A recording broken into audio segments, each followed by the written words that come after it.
Assalamualaikum warahmatullahi wabarakatuh.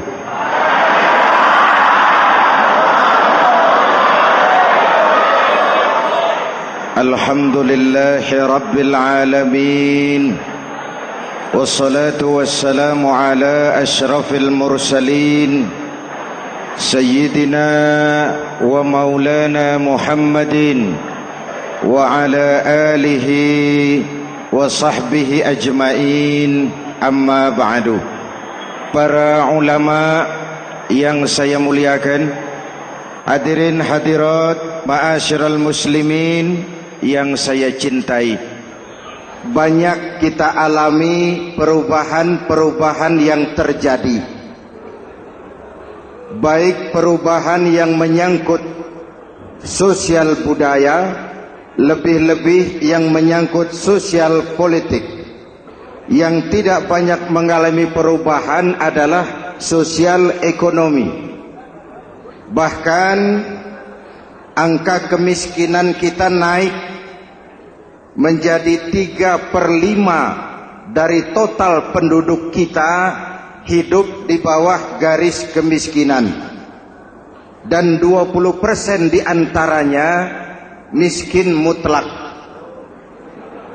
Perubahan-perubahan yang terjadi menyadarkan kita kepada kebenaran Al-Quran ketika Allah menyatakan wa tilkal ayyamu nudawiluha bainan nas. Hari itu kami putar di antara manusia. Ada saat datang, ada waktu pergi.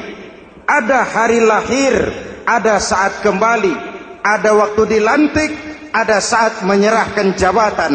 Hari kami putar di antara manusia dan hidup cuma sekadar menunggu giliran.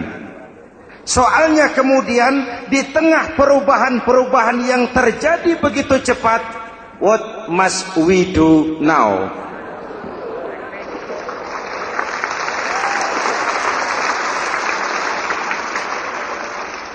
Saya juga nggak ngerti itu. Yang penting kan penampilan. Saudara-saudara kaum muslimin di seluruh tanah air, jadi pemimpin adalah pelayan bagi orang yang dipimpinnya. Okelah, perbaikan ekonomi, pembukaan lapangan kerja baru kita serahkan kepada pemerintah, karena kita percaya mereka orang-orang terpilih belaka yang dipilih dengan kepercayaan akan mampu membawa rakyat keluar dari kesulitan. Amin. Tugas kita sekarang di zaman susah meluruskan akidah.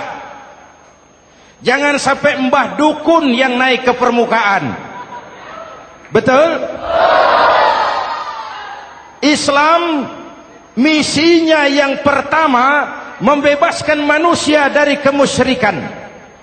13 tahun Rasul berjuang di Makkah, menanamkan akidah, meluruskan keyakinan, membentuk iman. 13 tahun membebaskan manusia dari belenggu kemusyrikan. 13 tahun menanamkan la ilaha illallah Muhammadur Rasul dengan seluruh konsekuensinya. Kalau saya yakin tidak ada Tuhan selain Allah, saya tidak akan minta tolong kecuali hanya kepada Allah. Saya tidak akan pernah takut kecuali hanya kepada Allah. Saya tidak akan menggantungkan hidup kecuali hanya kepada Allah. Saya tidak akan minta rizki kecuali hanya kepada Allah. Saya tidak akan melarikan persoalan kecuali hanya kepada Allah. Kalau konsekuen dengan keyakinan ini, mbah dukun nggak dapat tempat.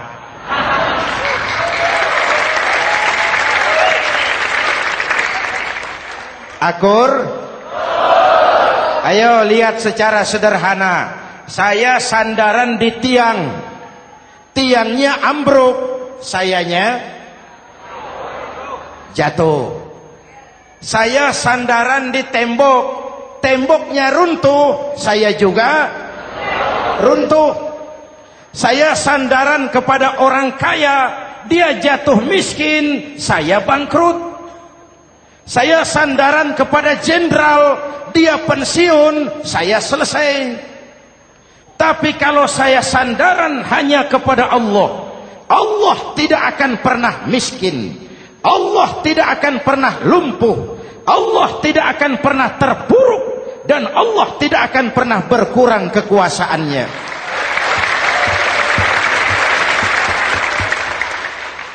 Maka umat Islam, sesulit apapun zaman yang kita hadapi, Allah juga tempat kita bersandar. Jelas? Selama ini kita iman dalam ucapan, tapi sekuler dalam perbuatan.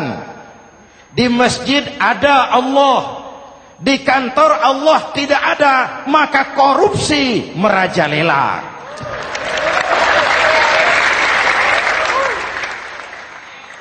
Di masjid ada Allah, di pasar Allah tidak ada, maka timbangan tetap curang.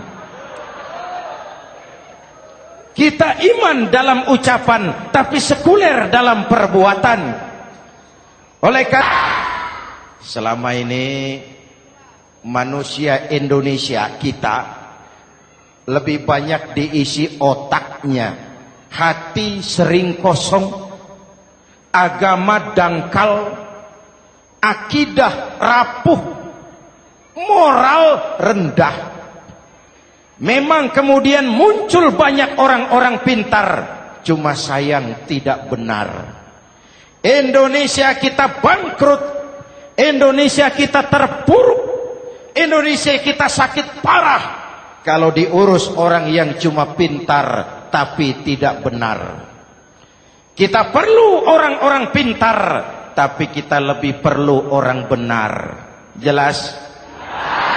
Kalau cuma pintar tapi tidak benar, itu yang sering saya sampaikan, nanti disuruh ngurus beras malah nimbun beras.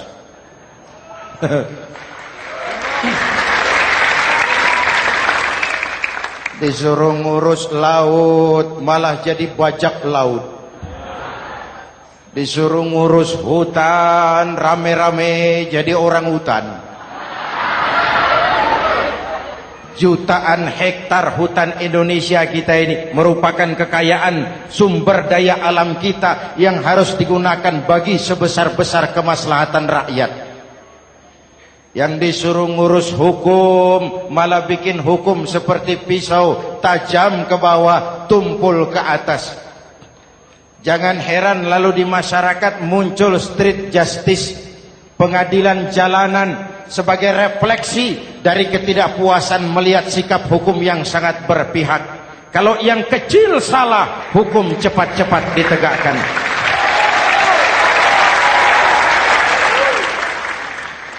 Lihat saja sekarang ini kalau orang terkenal banyak uang punya masalah, antri yang bela. Betul?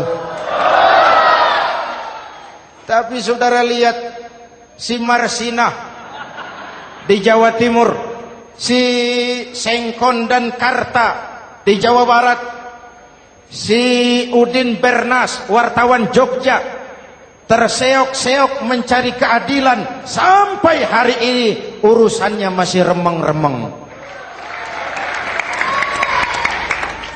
Kenapa bisa begitu? Jawabannya sederhana, tidak ada fulus. Ada fulus mulus, tidak ada fulus manfus. Betul?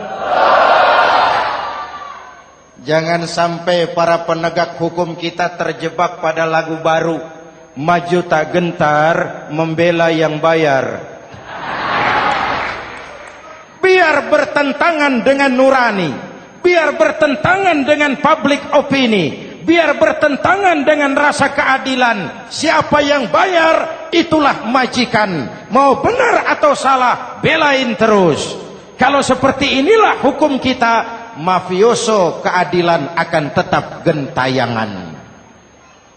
Hadirin yang saya hormati, 13 tahun Beliau berjuang di Mekah meluruskan keyakinan, memantapkan akidah, meneguhkan iman. Dari situ segalanya dimulai dan ke situ segalanya akan menuju. Intan paling mahal, mutiara paling berharga, tidak lain adalah nilai-nilai keimanan. Kalau itu sudah tergadai, apalagi yang bisa kita banggakan dalam kehidupan ini? Kita merasa harta kita berharga, belum ada artinya ketimbang iman. Kedudukan kita punya nilai pun belum ada artinya ketimbang dengan nilai-nilai keimanan. Itu intan paling mahal, itu mutiara paling berharga. Harta baru ada manfaatnya kalau dilandasi dengan iman. Jabatan dan kedudukan baru terasa gunanya kalau dilandasi dengan keimanan. Kalau jabatan lepas dari iman, yang akan lahir Fir'aun baru. Jelas? Kalau harta terlepas dari iman, yang akan muncul adalah konglomerat Korun. Kalau ilmu pengetahuan terlepas dari nilai dasar keimanan, maka yang akan muncul adalah ilmuwan pelacur yang menyalahkan yang benar, membenarkan yang salah untuk kepentingan pribadi. Dan kondisi seperti itu tidak akan membuat kita makin sehat. Oleh karena itu pada kesempatan ini, pesan pertama saya, menghadapi zaman susah, tetap jaga akidah, tetap pelihara keyakinan. Kesulitan bukan untuk ditakuti, untuk diatasi. Hidup adalah kerja keras, bukan keajaiban. Perubahan tidak akan datang hanya dengan simsalabim abragadabra. Perubahan tidak akan muncul hanya dengan berandai-andai. Perubahan tidak akan turun dari langit seperti turunnya embun di waktu malam. Perubahan adalah kerja keras, sehingga Al-Quran membimbing kita, innallaha la yughayyiru ma biqaumin hatta yughayyiru ma bi anfusihim.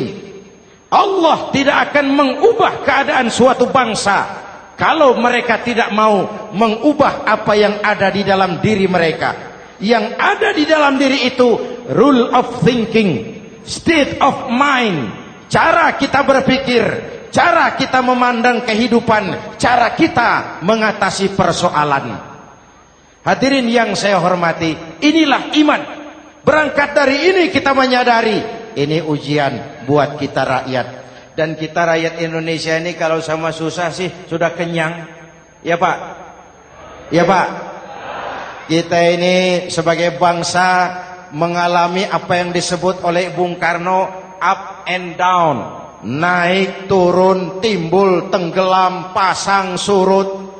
350 tahun dijajah oleh Belanda, kita susah. Berangkat Belanda masuk Jepang, susah lagi. Pergi Jepang, datang nikah, susah lagi.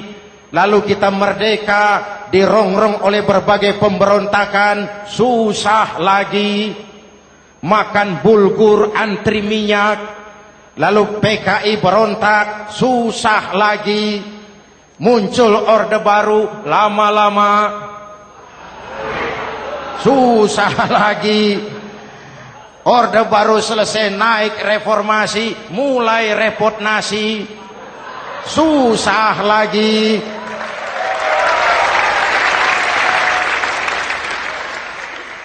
Kalau susah kita ini sudah akrab, sudah intim. Mestinya kalau sudah susah seperti itu, jangan salah sikap menyikapi kesusahan.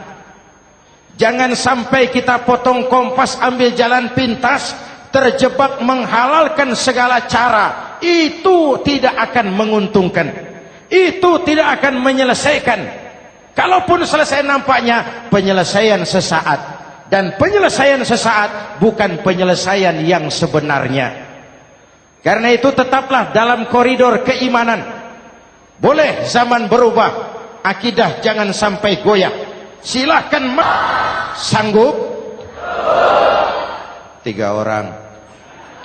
Sanggup? 21. Sanggup? Kalau sanggup kita harus konsekuen. Saudara-saudara di seluruh tanah air, misi yang kedua dari Islam setelah membebaskan manusia dari kemusyrikan, membebaskan manusia dari ras diskriminasi, mengikat manusia dengan tali akidah. Sebelum Islam datang, manusia dibedakan oleh warna kulit, manusia dibedakan oleh faktor keturunan, manusia dibedakan oleh faktor harta dan benda.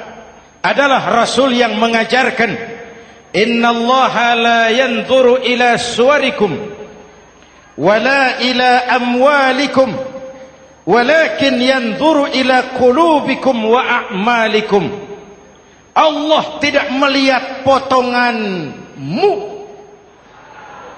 Allah tidak melihat hartamu. Yang Allah lihat itu adalah hatimu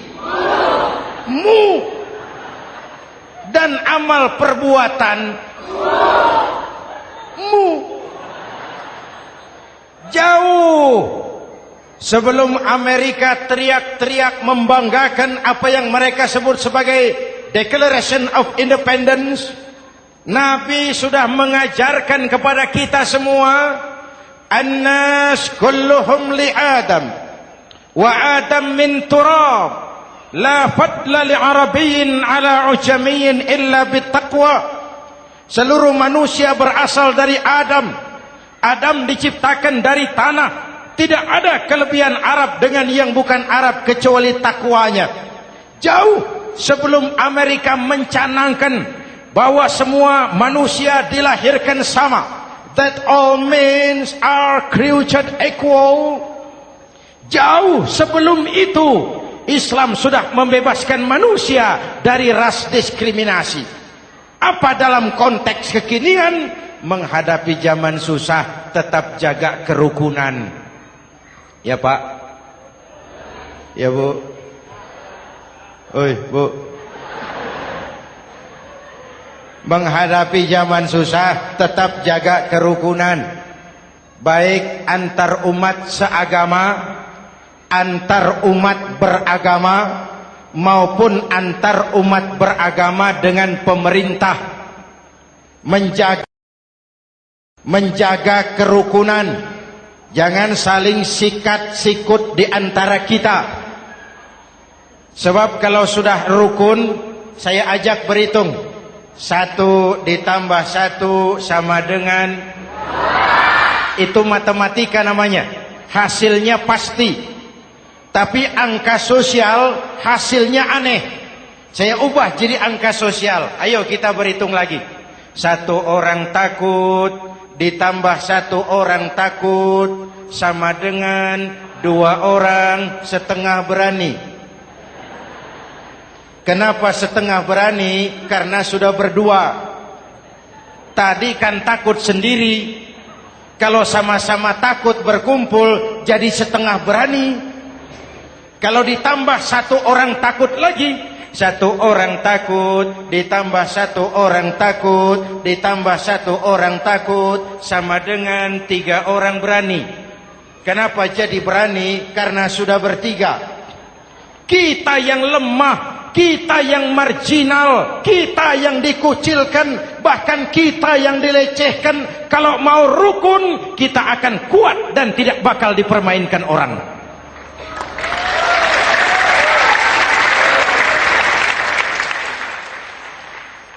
Tapi kalau rukunnya yang satu mau menikam yang lain, saya ajak berhitung lagi.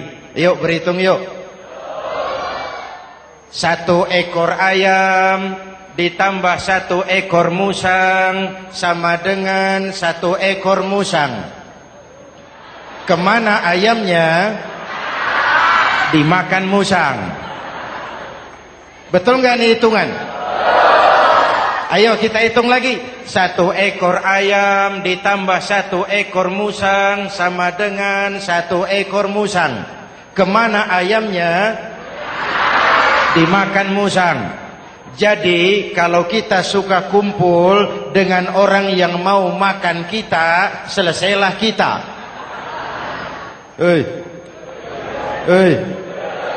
Maka kalau merasa kita ini ayam, yuk kumpul sama-sama ayam, pulang ke kandang ayam. Kalau ada ayam kumpul ke kandang musang, itu namanya ayam minum baygon. Jelas? Menjaga kerukunan. Pertama, antar umat seagama, sesama muslim harus saling menjaga, harus saling memelihara. Baik dia muslim yang jadi kapolri, baik dia muslim yang jadi kasat, baik dia muslim yang jadi pengusaha, baik dia muslim yang jadi petani, nelayan, guru, semua komit menjaga semangat kebersamaan, rukun antar umat seagama. Jelas? Jelas? Hadirin yang saya hormati, atas dasar itu saya ingatkan kembali, kita semua ingin persoalan terorisme dilepaskan kaitannya dari agama manapun. Tidak ada kaitannya terorisme dengan Islam, dengan Kristen, dengan Hindu, dengan Buddha. Tidak ada kaitannya terorisme dengan pondok pesantren.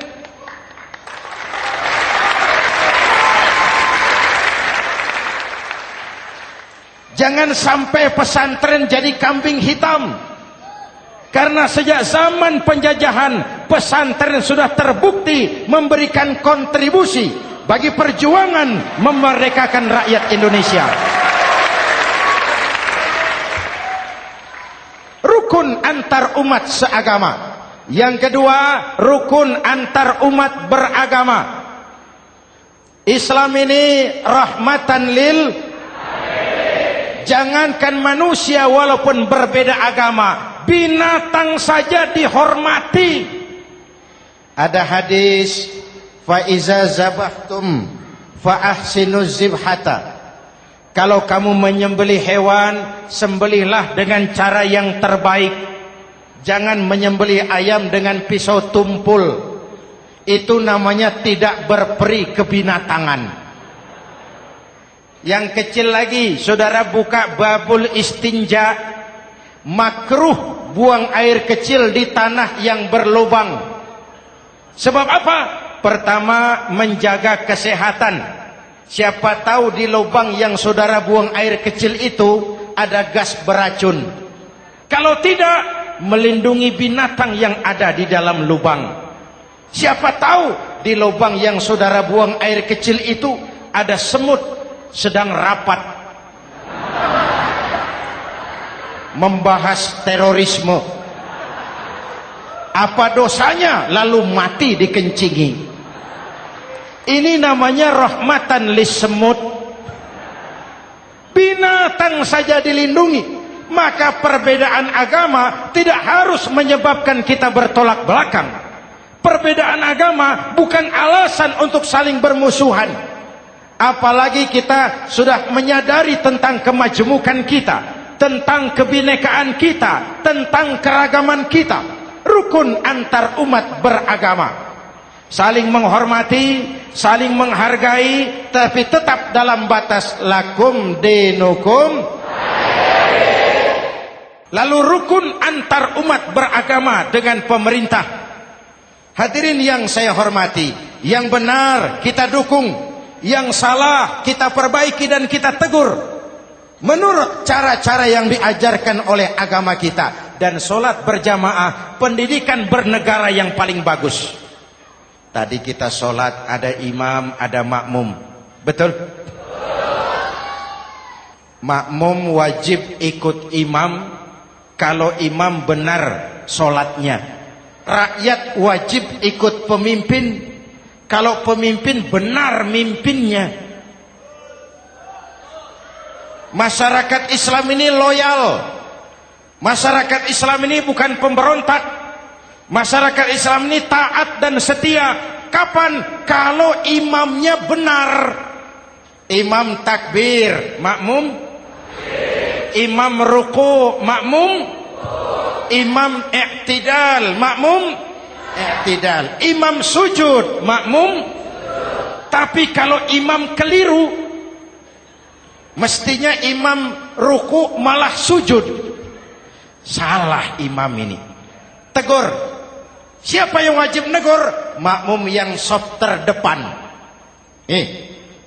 Anggota DPR.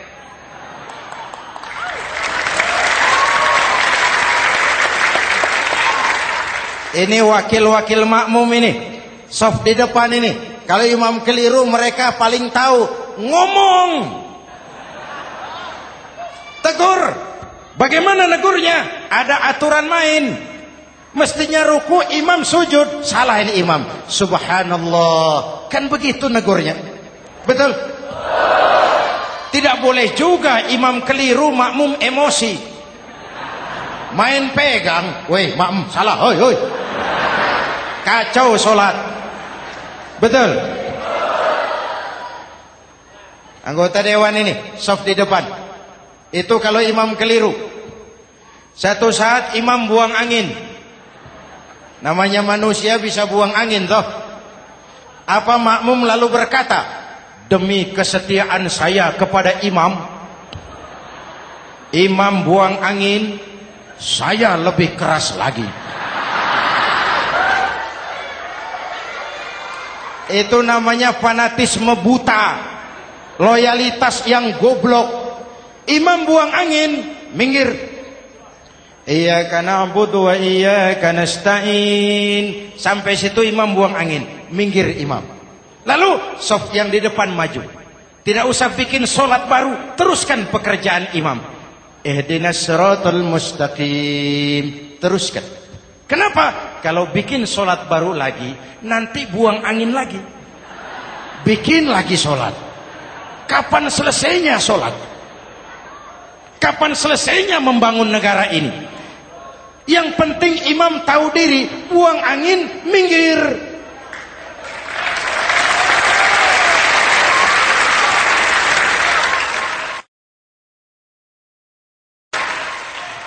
Ini kacaunya sholat berjamaah kita sekarang. Kacaunya negeri kita sekarang. Banyak imam sudah buang angin, gengsi. Diam aja merasa nggak punya salah. Dikasih tahu sama makmum, imam tadi buang angin ya, malah jawab sedikit. Apa kalau sedikit lalu tidak batal sholat itu? Mekanisme kehidupan sosial yang diatur lewat tuntunan sholat berjamaah. Sehingga Nabi berpesan, kun imaman muta'an au ma'muman muti'an fala takun thalisan jazu'a. Kalau jadi pemimpin, jadilah pemimpin yang ditaati. Kalau jadi makmum, jadilah makmum yang mentaati. Jangan jadi golongan ketiga pemecah belah. Di depan tidak jalan, di belakang takut, ditaruh yang di tengah, di depan didorong, yang belakang ditendang. Ini namanya biang kerok.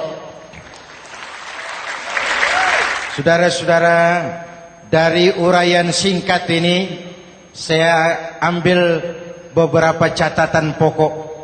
Pertama, kalau ada intan paling mahal, kalau ada mutiara paling berharga dalam hidup kita, itu tidak lain adalah karena keyakinan. Hidup jadi indah, hidup jadi berharga, hidup jadi berarti kalau didasari atas sebuah keyakinan. Dan keyakinan itu tidak lain adalah nilai iman kita, akidah kita kepada Allah Subhanahu wa ta'ala. Yang kedua, tetap menjaga kerukunan. Sesulit apapun zaman yang kita hadapi, kita tetap harus menjaga semangat kebersamaan. Kita harus tetap menjadi lem perekat yang menjaga keutuhan, baik sebagai bangsa maupun sebagai umat. Perbedaan adalah wajar, harus dihormati sebagai ciri kehidupan berdemokrasi. Tapi jangan perbedaan menjadi sebab kita bermusuhan. Dan jangan perbedaan menyebabkan kita saling berpecah belah. Hormati perbedaan, jangan perbedaan dipandang sebagai permusuhan. Dengan akidah yang kuat dan kebersamaan yang kokoh, ayo kita hadapi kesulitan, kita atasi kesulitan, dan dengan kerja keras untuk menyongsong hari esok yang lebih pasti. Mari kita Fatihah. Semoga Allah memelihara kita bangsa Indonesia ala hadhihi niyah wa ila hadratin nabi Al-Fatihah.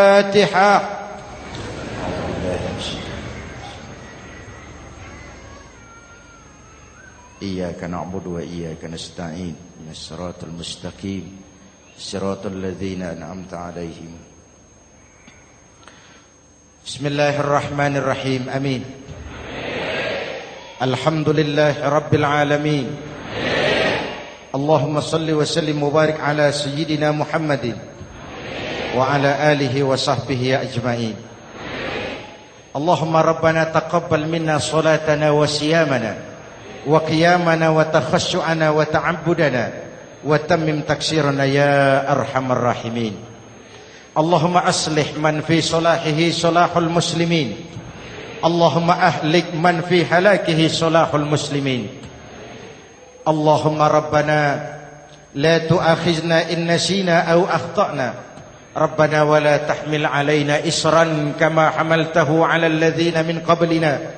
Rabbana wa la tuhammilna ma la taqata lana bih wa'fu 'anna waghfir lana warhamna anta maulana fansurna 'alal qaumil kafirin. Allahumma ij'alna minas su'ada'il maqbulin wa la taj'alna minal ashqiya'il mardudin. Afdalu ma qultuhu ana wan nabiyyuna min qabli la ilaha illallah.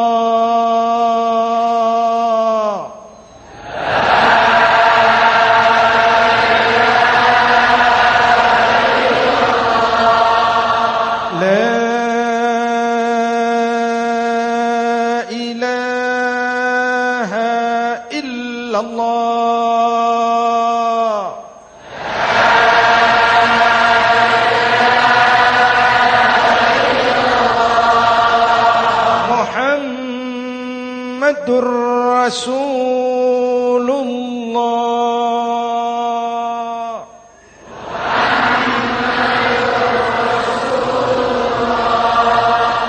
sallallahu alaihi wa alihi wasallam. Kalimatu haqqin 'alaiha nahya wa 'alaiha namut wa 'alaiha wa biha nub'atsu insyaallah minal aminin minal aminin minal aminin rahmatika ya arhamar rahimin. Sallallahu ala sayyidina Muhammad wa ala alihi wa sahbihi ajma'in.